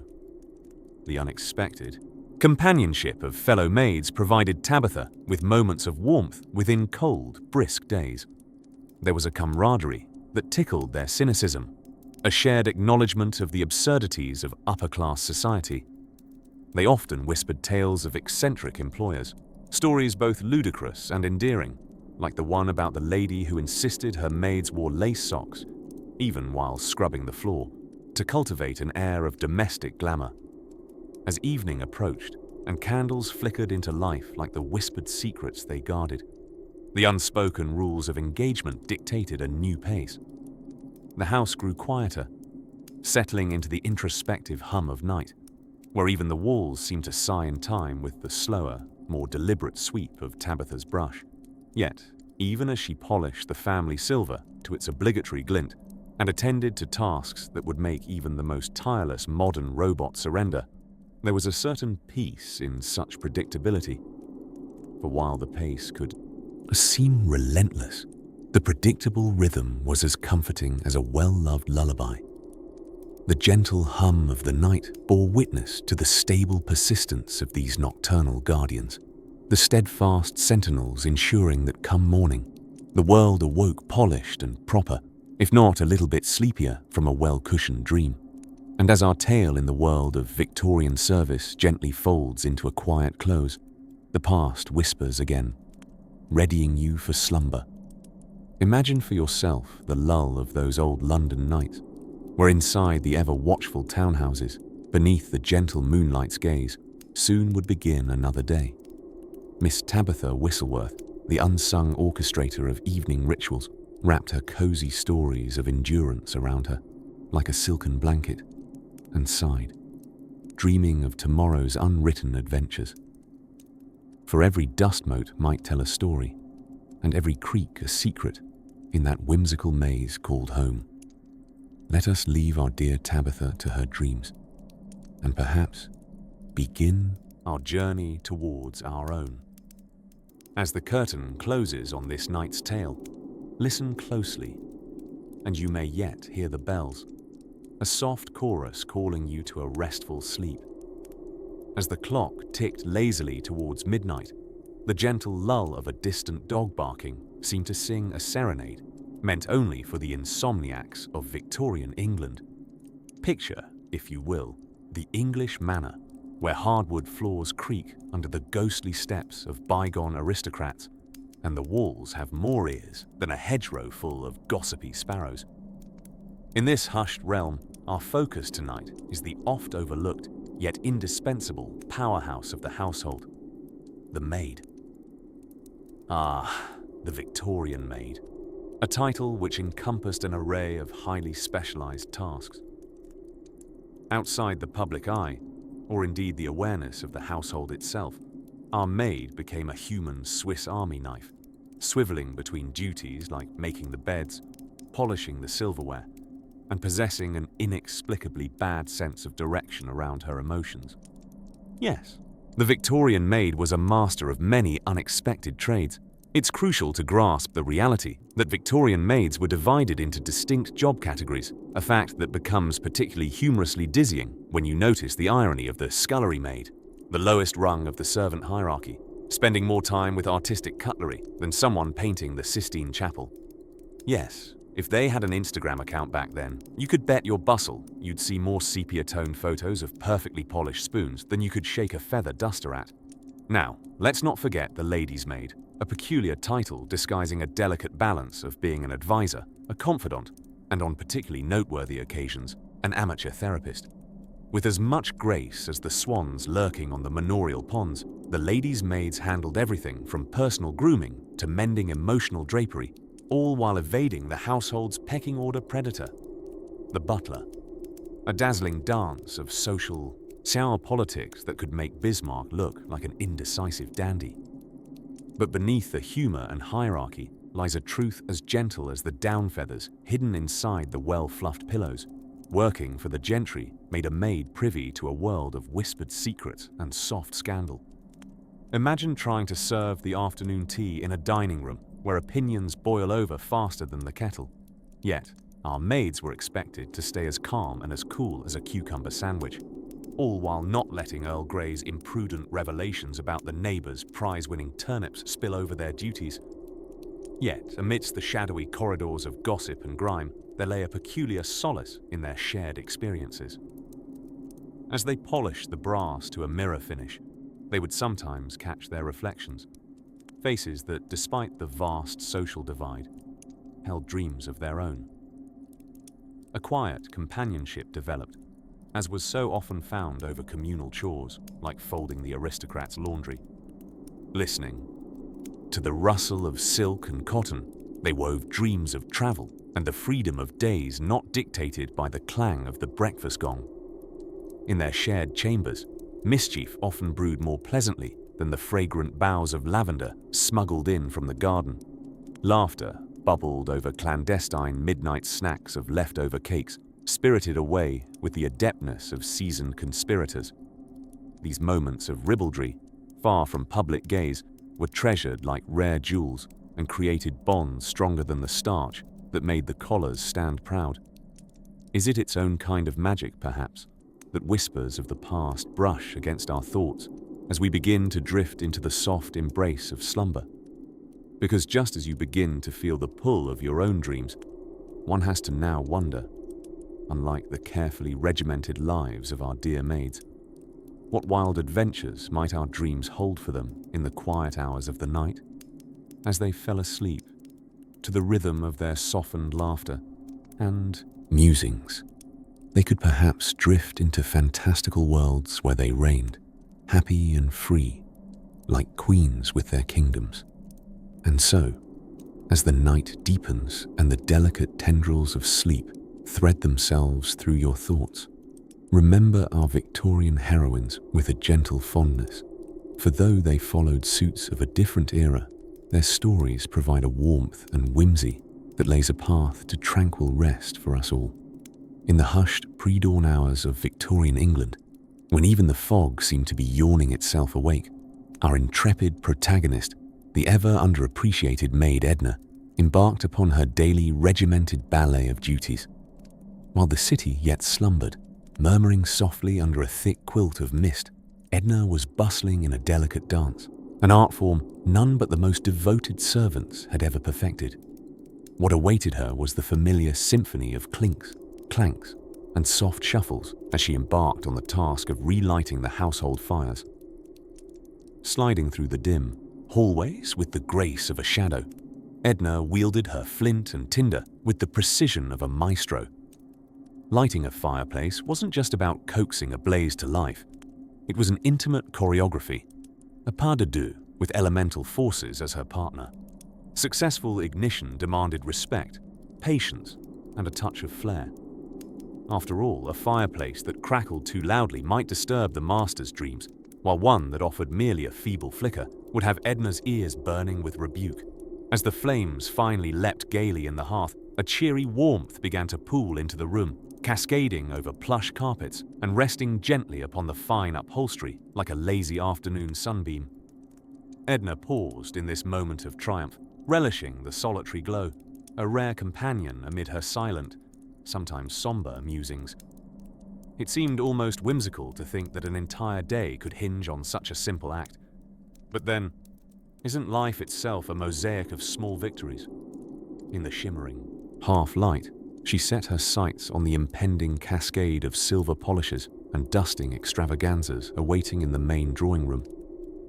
This was just the sort of strategic thinking Queen Victoria herself might have approved of, finding regality in routine, glory in gleaming cutlery.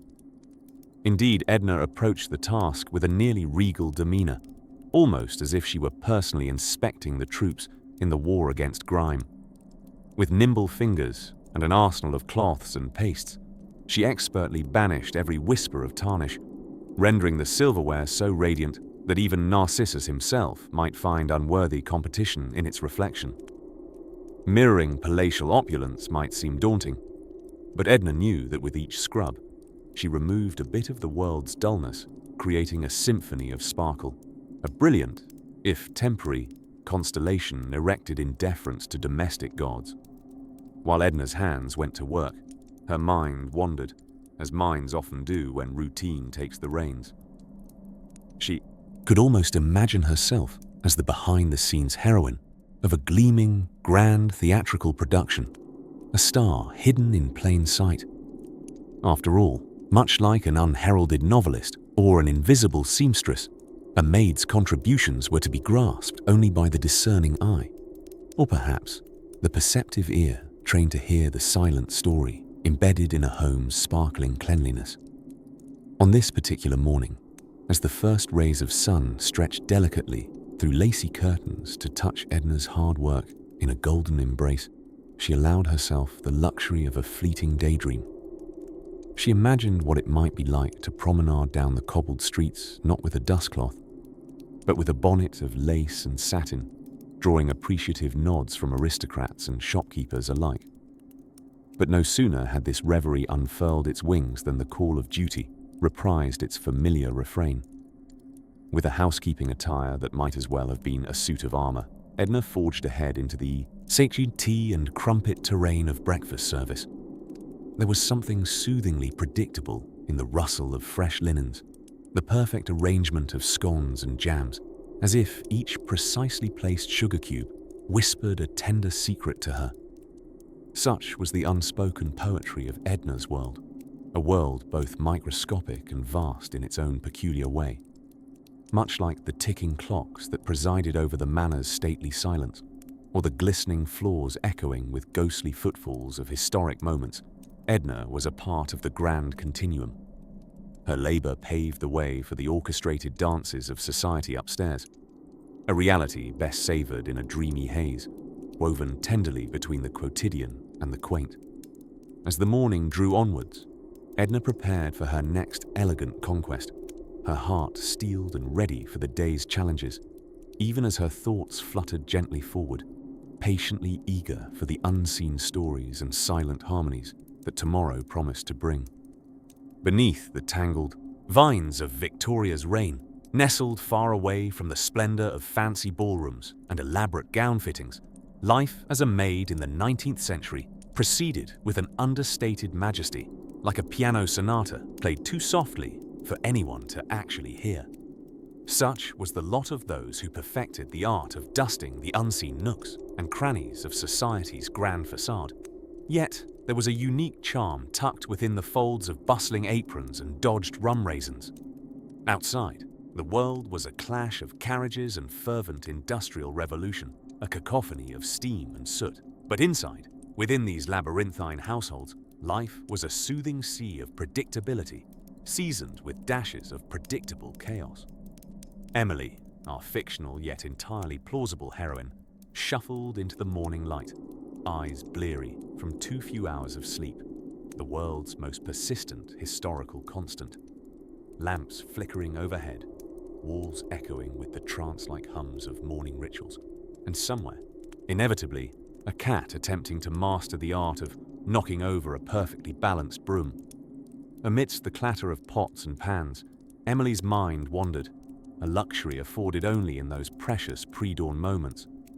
She amused herself with thoughts of Queen Victoria, possibly finding joy in a quietly rebellious escapade, perhaps sneaking a second biscuit when Prince Albert wasn't looking.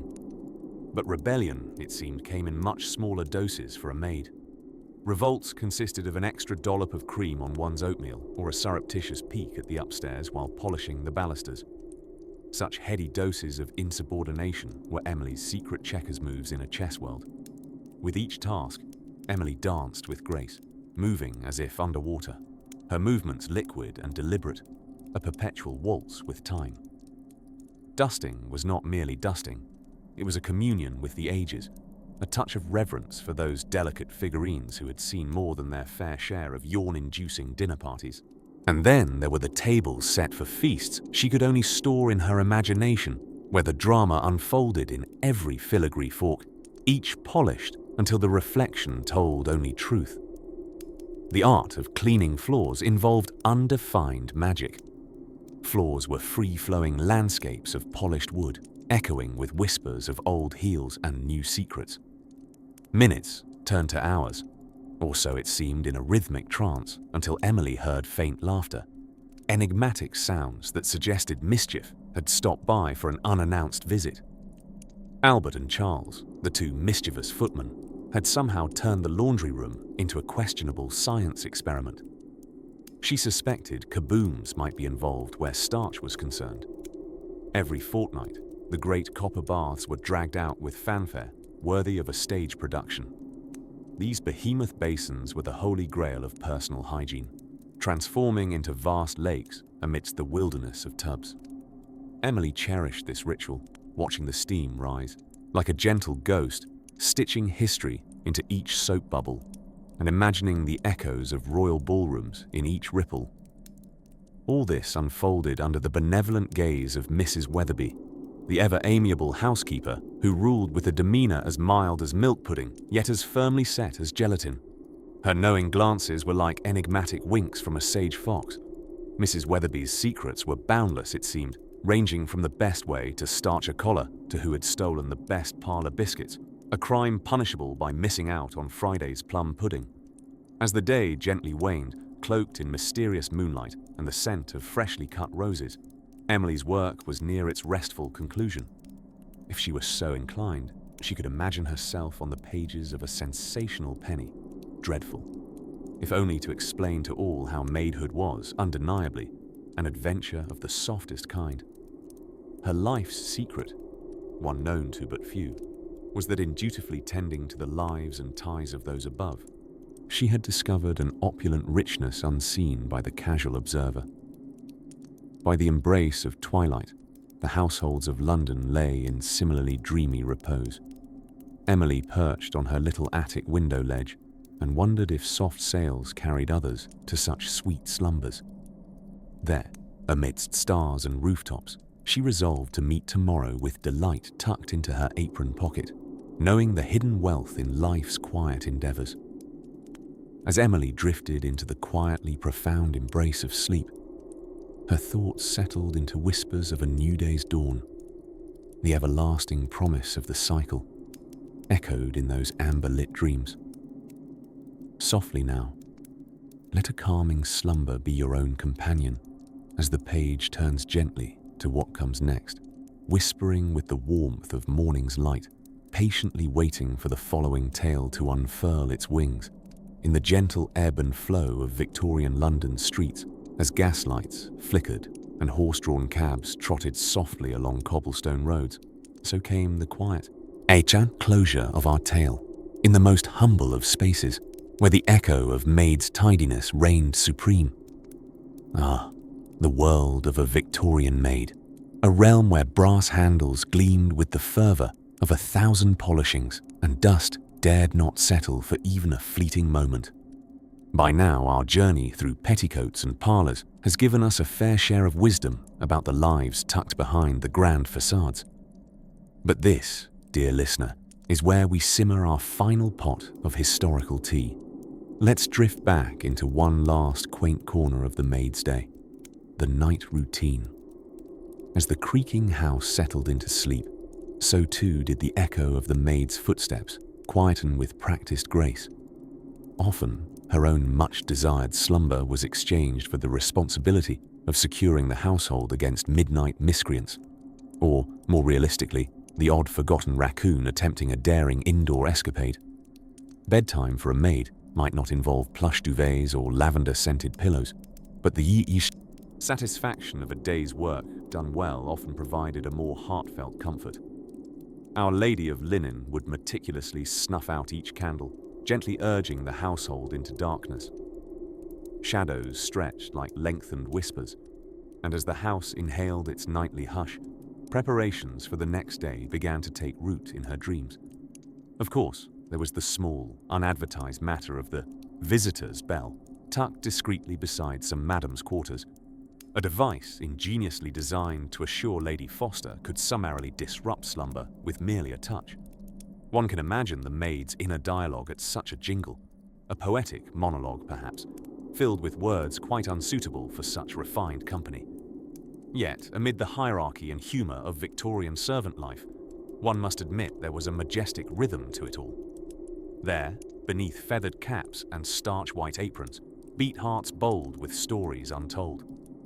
At any point, a simple conversation about starching collars could turn into a dissertation on the peculiarities of the upstairs gentry or the local baker's penchant for questionable pastries.